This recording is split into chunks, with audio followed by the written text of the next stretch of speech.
This is CTV News with Nafisa Kareem. The unit without AC, 32. I have definitely had symptoms of heat stroke or heat exhaustion before. Tonight, costly strata rules, a Nanaimo couple's frustrations over trying to keep their home cool in the summer months. A lot of things that are going through an officer's mind when they're attending to an emergency call for service. That divided attention creates different challenges for officers to deal with. Two Victoria police cars collide at a busy downtown intersection, closing it for several hours. Plus, Adam finds out how a lonely old lawnmower found a new way to feel useful again on the Sawatsky sign-off. Good evening. Thank you for joining us. A day after a prolific voyeur was sentenced to 4.5 years in prison, Saanich police say they're receiving numerous emails from people who are wondering if they're a victim. Here's CTV's Anna McMillan. Saanich police say a significant number of people have contacted the department to learn whether they're one of 652 victims in a voyeurism case. Detectives previously identified 40 victims, and now they've identified more. It has a massive effect on those involved. It has a massive effect on our community. Yin Young Derek Chan was sentenced to 4.5 years in prison yesterday for secretly recording women and girls across Greater Victoria between 2017 and 2023. The maximum sentence you can receive is 5 years under the criminal code for a voyeurism offense. So this tells the public that this case is very, very close to being one of the worst things that you could imagine in terms of a voyeurism offense. Police say Chan captured and shared images online of people in parks and retail spaces, on beaches, and through the windows of their homes. SPD is not disclosing specific locations. It would be necessary for the police to be vague in order to protect any investigative work that may be being done by other agencies related to those types of issues that arise from the distribution of these images. Saanich police say they're working to get the images taken down. That process is very challenging. Scrubbing the internet is virtually impossible. It's also one of the factors that increases impact on victims in this case. The Canadian Centre for Child Protection says it's getting dangerously easy to commit acts of voyeurism. Police say a cell phone was used in Chan's case, and now the centre says wearable recording devices like smart glasses present a new threat. Having more conspicuous identification that recording is happening when it's happening, that could be, bright flashing lights. It could even be an audible notification. There's a number of things I think that we could look at on that side. If you think you may be one of the hundreds of victims in this case, you can email file 950@saanichpolice.ca. Detectives are thanking those who've been in touch and are asking for patience in receiving a response. Anna McMillan, CTV News, Esquimalt. As summer approaches and temperatures start to rise on Vancouver Island, a Nanaimo couple says their top-floor condo is becoming unlivable, and costly strata rules, they say, are standing in the way of a solution. Here's CTV's Andy Garland.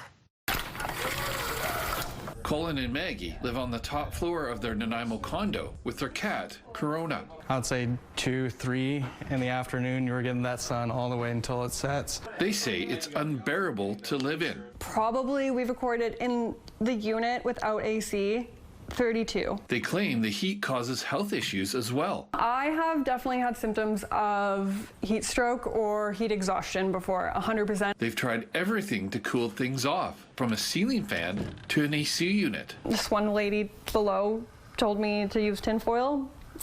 We tried tinfoil. It didn't really work the best. They were talking about having the insulation just on the upper part of the wall here. When the married couple started getting estimates for a heat pump installation a couple months ago, they found out their strata bylaws were full of red tape. Like a little envelope cut right on this panel here. We have to pay for a structural engineer to come in and oversee the process. And as they found out, that process isn't cheap. HVAC companies have said that's going to cost us upwards of 8 to 10 grand. Because you need penetrations through the wall of the exterior of the building and a location, then you have this common property alteration. Condominium Homeowners Association of BC, which gives support to strata corporations across the province, says heat pump installation is a real industry trend, but stratas are not obliged to grant permission under the Act or standard bylaws. It's the strata saying, okay, we're going to allow you to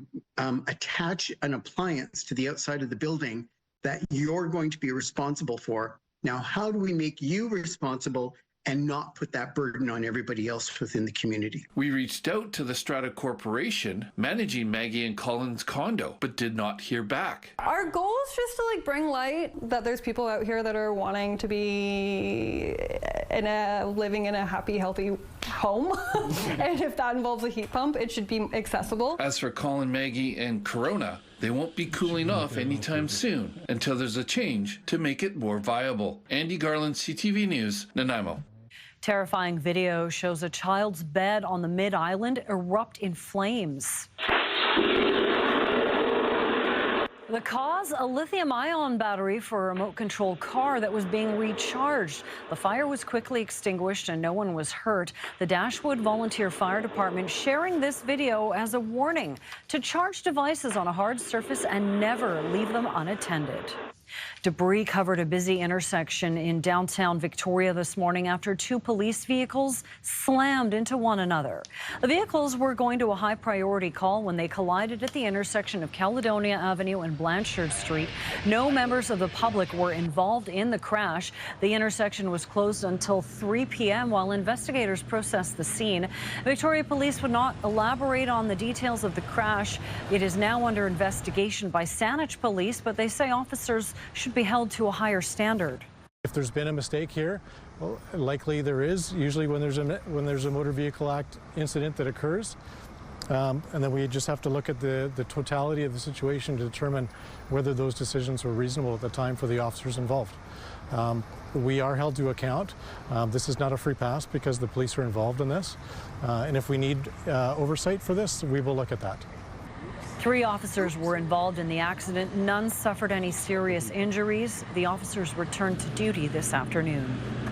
A Mountie who shot a man on a bobcat loader in Duncan will not face criminal charges. Davin Cochran was confronted by police after reports that someone was operating the construction vehicle while impaired. It happened in Duncan in 2023. The machine collided with several RCMP vehicles in a neighborhood park before the officer opened fire. Cochran was taken to hospital in critical condition and has since been released. The Independent Investigations Office of BC sent a recommendation to prosecutors to consider a weapons charge against the officers. However, the prosecution service says the evidence didn't meet its standard for charges. Police on Gabriola Island are investigating the sudden death of a scuba diver Wednesday night. The diver was spotted unresponsive in the water near a mooring buoy in Degnan Bay on the southeast end of the island. Witnesses called for help around 5 p.m. and performed first aid until crews arrived. The 66-year-old man was pronounced dead at the scene. The BC Coroner's Service is now investigating, though police say the death is not considered suspicious. This is the third reported drowning this week. 2 people drowned in unrelated cases near Departure Bay in Nanaimo Wednesday night. The City of Victoria is looking to make casting a ballot in civic elections this fall a little easier. The city says it's planning to reduce the number of polling stations from 13 last election to 12, but city staff are looking at utilizing larger and better located sites that can expand services if lines get long. The city is also planning to add a priority line system for people who need quick access. There's no formal eligibility. This is just a line very similar in service to the curbside voting that we already offer. It would just be for individuals who need more assistance accessing the polling station due to either a physical disability or maybe they're elderly or parents with children. And our election staff will be trained to try and help assist them and get them in quicker. The city expects to have full details on where polling stations will be by August. A community pantry that was forced to shut down by the township of Esquimalt has found a new home. It's now moved to a private residence on Fraser Street, just a few blocks away from its old location. Earlier this month, the community group that runs the pantry at Esquimalt Mutual Aid was told it had to be removed after bylaw complaints revealed it partially sat on municipal land. Officials also raised concerns about food safety after dairy, meat, and expired items were found inside without refrigeration. Esquimalt has said that when the pantry moves, it still needs to comply with bylaws and food safety requirements. Now the organization says the pantry is fully off municipal land and has a fridge to store food. I think it's just really important for us to highlight that the city doesn't really have any reason to not work with us. Our hope is that we can actually build a good working relationship, and that they see us as not just a community care initiative, but also just like a vital part of the community, right? We're doing this work for free. None of us are paid. We're just neighbors who care about our neighbors. We recognize a need here and we fill it. Patricia Baxter owns the property that is now home to the community pantry as well as the fridge. She says when Esquimalt stepped in, shutting down the operation, she decided to step up. I own my property. Let's just use it. It's a privilege to be able to own property in Victoria, and now I get to use that privilege to help my neighbors. Since you've been here, we have had one random neighbor come and give us $50 to stock the pantry, and another neighbor just showed up with a bunch of food and granola and yogurt. The group says the pantry will be operational once again at noon tomorrow. Your next Timmy's run might look a little different as the company rolls out a $43 million investment into renovating its restaurants. Several locations across Vancouver Island will get updates as part of the plan. The company didn't specify which locations would be renovated, but it does say restaurants in Victoria, Langford, Nanaimo, Ladysmith and Sydney are part of a nationwide rollout. The upgrades will include redesigned dining rooms, updated layouts, and adapting the spaces for increased mobile ordering. For a second year in a row, the BC Lions are hitting the field at Starlight Stadium for a sold-out preseason game. The Lions are taking on the Edmonton Elks tomorrow with a 2 p.m. kickoff. This will be the third game for the team in recent years in Greater Victoria. The team says it has plenty of Island fans and season ticket holders, so it was an easy decision to come back again. Strong season ticket base in Victoria and the surrounding communities on Vancouver Island, and yeah, this is kind of a nice way to reward them, a chance to see the team without having to travel and get on a ferry. And preseason is always an exciting time because you're going to see some exciting young players vying for roster spots, vying for starting jobs. Events get underway tonight with a concert from 5 to 9 with Born Reckless featuring Jaxie. Proceeds go to the Belmont Bulldogs football program. And the weather looks fantastic for that. As we go into the weekend, we're sitting at 22 degrees out by the water, looking beautiful. And as we go throughout Saturday, lots of sun, still warm. I have a great forecast coming your way after break.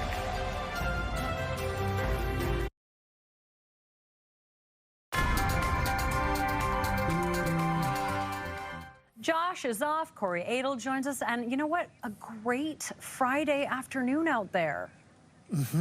Oh, it's beautiful. Temperatures are in the 20s. Wind is nice and light. We've got a nice mix of sun and cloud. Take a look at this right now. Victoria, 22. Nanaimo, 23. Port Alberni, 25. Comox, 23.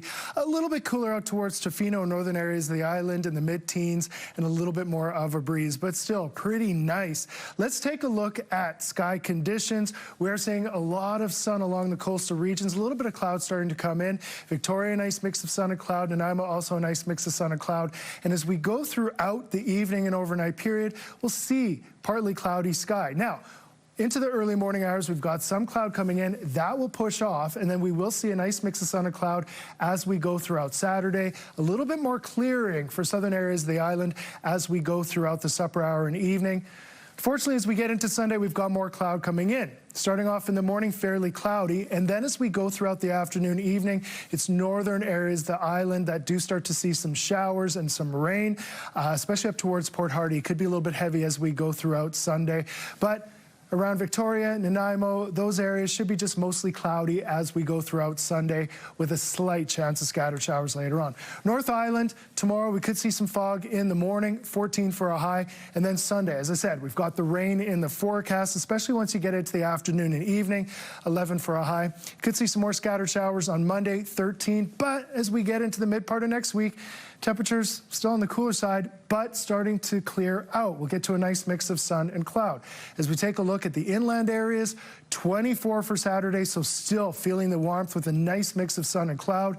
Sunday, as we get into the afternoon, evening, then we start to see a chance of some rain and showers. A little bit of sun in the morning, but then the cloud will build in. Chance of showers on Monday. And then Tuesday back into the 20s, 18 on Wednesday with a nice mix of sun and cloud. For the West Coast, windier as we go throughout Saturday.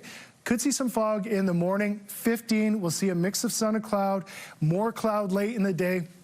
Sunday, we could see some rain and showers, especially later into the afternoon and evening, and a chance of showers on Monday. Tuesday and Wednesday, like the other areas, we do start to see some clearing. Temperatures start to climb as well. For Comox, 21, sun and cloud for Saturday, chance of showers for Sunday as well as Monday, with some clearing for Tuesday as well as Wednesday. Nanaimo, 21 Saturday. We'll see lots of sun as we start off. A little bit of cloud building later into the day. Sunday, mostly cloudy, slight chance of scattered showers, but a little bit better of a chance come Monday. And then Tuesday, Wednesday, 19 and 18 with a little bit of clearing. For Victoria, it'll be windy near the water as we go throughout the day. 10 to start, 19 for a high. It'll be a nice mix of sun and cloud. Sunday, more cloud coming in. Afternoon, evening, mostly cloudy, 17 for a high. And then Monday, about a 40% chance of scattered showers. Tuesday, Wednesday, looking quite nice, 18 and 19 with a mix of sun and cloud. So overall, we're doing okay. Looks like southern areas of the island will fare a little bit better weather-wise on Sunday. But overall, a pretty decent weekend forecast. Yeah, perfectly pleasant. Thank you, Corey. The BC Nurses Union has reached a tentative agreement avoiding job action. The union says the agreement with the Health Employers Association of BC includes improved benefits coverage and workplace violence prevention measures. Last week, the union said a record 98.2% of its members voted yes to job action after 6 months of bargaining where benefits were a major sticking point. A vote to ratify the agreement will take place in mid-June. New Canada-wide retail numbers show an increase in March. A bump in sales led by gas stations and fuel vendors, but that's not necessarily a good thing. CTV's Kamil Karamali explains why. The surge in retail sales, specifically in the fuel sector, is not being viewed as a good thing because it has less to do with an increase in spending and more to do with higher gas prices.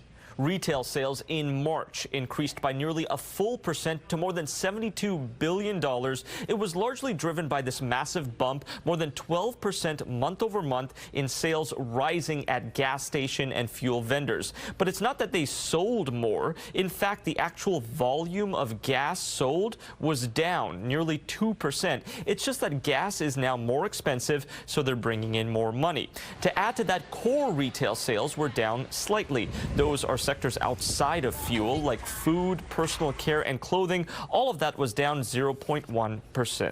The problem for when we look more under the hood for retail sales is that the longer oil prices remain high, the longer those gasoline prices remain high, the more it continues to squeeze households and reducing their purchasing power. And that will start to be a big headwind on spending going forward. So when people are spending more money on gas, they spend less money on other goods. A concern that this trend will continue when April's retail sales numbers come out. Kamil Karamali, CTV News, Toronto. Coming up, after they called him Casey, Adam finds out the unexpected story behind an old lawn tractor sitting on the side of the road. Next on the Sawatsky Sign-Off.